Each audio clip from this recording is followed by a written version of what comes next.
So what we're doing just now is we're going through chapter 6, and we started reading chapter 6 on Friday evening. And chapter 6 is the Bread of Life discourse. It started with the multiplication, the feeding of the 5,000, multiplication of the bread and the fish. And just to bring a little bit of context from that time, Jesus was on the mountain, sitting down, Jesus giving the law, sitting down, teaching with authority. So he's giving a teaching as he feeds the 5,000. It's at the feast of Passover, the Passover event being the saving event of the people of Israel, when the paschal lamb is sacrificed and has to be eaten. The blood placed on the doorposts, and the angel of death passes over those houses where the blood is seen, and the people of Israel are freed. They have to eat the lamb. They also have to eat unleavened bread for 7 days during the Passover. So this is, and if you remember, the Last Supper was a Passover meal. So Jesus is pointing us towards the Last Supper, to the Eucharist. He's kind of giving us an indication. St. John is doing this. That this is the background. So he takes 5 loaves, 3 and 2 fish, and multiplies that for 5,000, gives a super abundance of bread to the people, because the Lord actually wants to give a super abundance to us, but not just of physical food, a super abundance of himself. We missed, so that was the Friday. On Saturday we had the feast of St. Mark, so we didn't get the passage about the Jesus crossing the water, him walking on water and calming the storm when he got into the boats of the disciples. Interestingly, as the disciples see him, he says 2 phrases. He says, "It is I," and then the other one, "Do not be afraid." And the "it is I" actually in the Greek is "I am." He identifies himself using the name of God, "I am." It's the words, it's how God identified himself at the burning bush with Moses. And "do not be afraid," the phrase over and over again in the Old Testament that the Lord speaks when he reveals himself. So Jesus is now in Capernaum, reached the other side. The people who had been fed see that Jesus is not there anymore, and so race over to try to find him. And so we have this encounter. When did you come here? And Jesus' response. So we're going back into the teaching now about the bread of life. "I tell you solemnly, you did not come looking for me." Where's the page? "Because you've seen the signs, but because you have had all the bread to eat." Because you have seen the signs. The feeding of the 5,000 was one of 7 signs that that Jesus works in John's Gospel. These are great miracles that show the glory and power of God working through Jesus. And this miracle of feeding of 5,000 was one of these. It was a great sign. 5,000 men, not counting women and children, 5,000 were fed with 5 loaves and 2 fish. An impossibly small amount to feed those people. And yet they were fed, and there were baskets left over. There was an abundance left over. He said, you did not see, basically he's telling them, you didn't see the sign. You're here because you want more food. These people, these 5,000, they saw an immense miracle. They saw the food being multiplied. They held the food that had been multiplied. They tasted and ate the food that had been multiplied. And yet, all they experienced was getting food and eating it.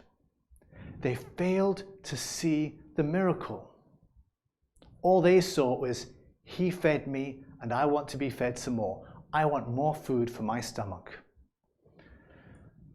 It's a bit like, can you imagine a billionaire deciding to give his son a gift. And the gift is a famous Van Gogh painting. So he buys this famous Van Gogh painting and he gives it to his son as a gift. And the son takes the gift and has no idea what it is. To him, it's just a picture. It's a nice, it's okay picture, I'm not too into whatever type of art this is. And he sticks it up, and that's it. He doesn't pay any more attention to it. It's just another picture on his wall. And yet this thing is worth unimaginable amounts. And the son has no eyes for it.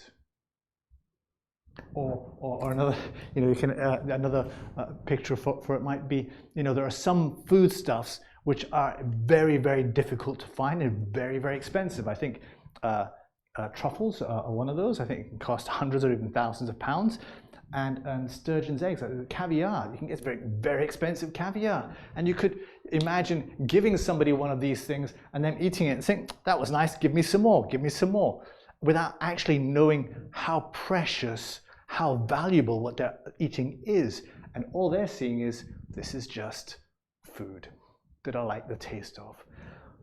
This miracle goes beyond that. And the miracle that Jesus desires to give us goes beyond that.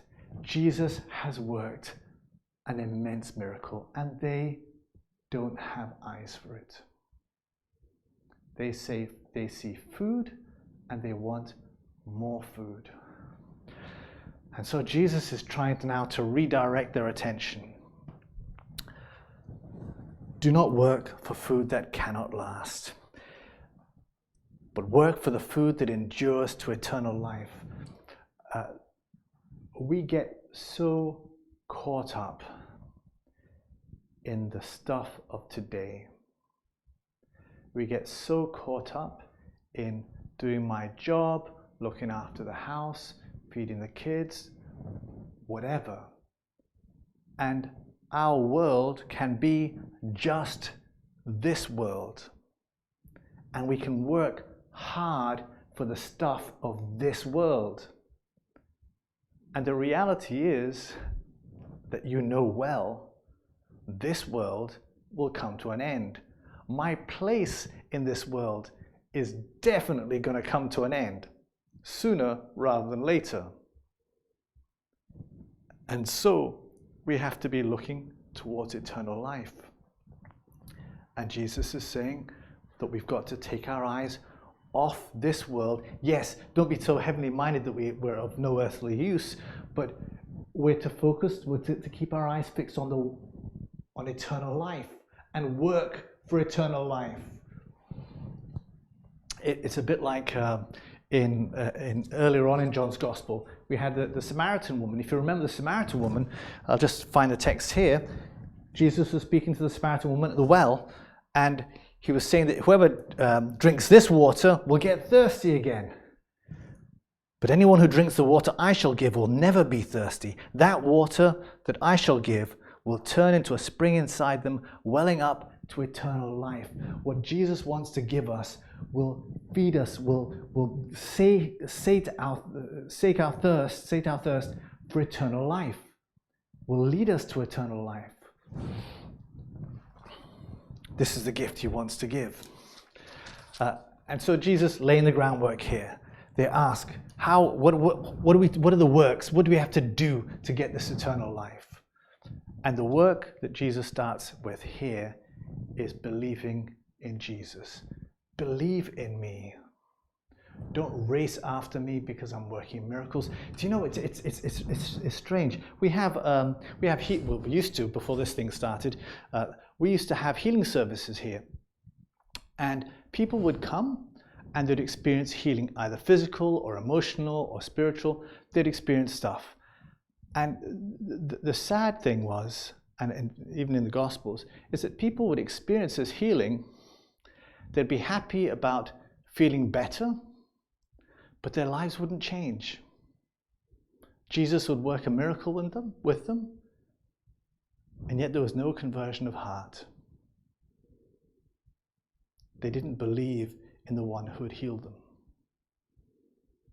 And so, in a sense, the miracle was only for today, for this life, for them. For them, it didn't lead to eternal life, and it should have. But they didn't believe. And so Jesus is hungry for us to believe in him. If we're to eat the bread of heaven, who is Jesus, if we're to experience life eternal, the first work before anything else is believing in him. This is a choice we make. Faith, seeking understanding. We may not understand what we believe, but we believe in Jesus Christ and have faith in him.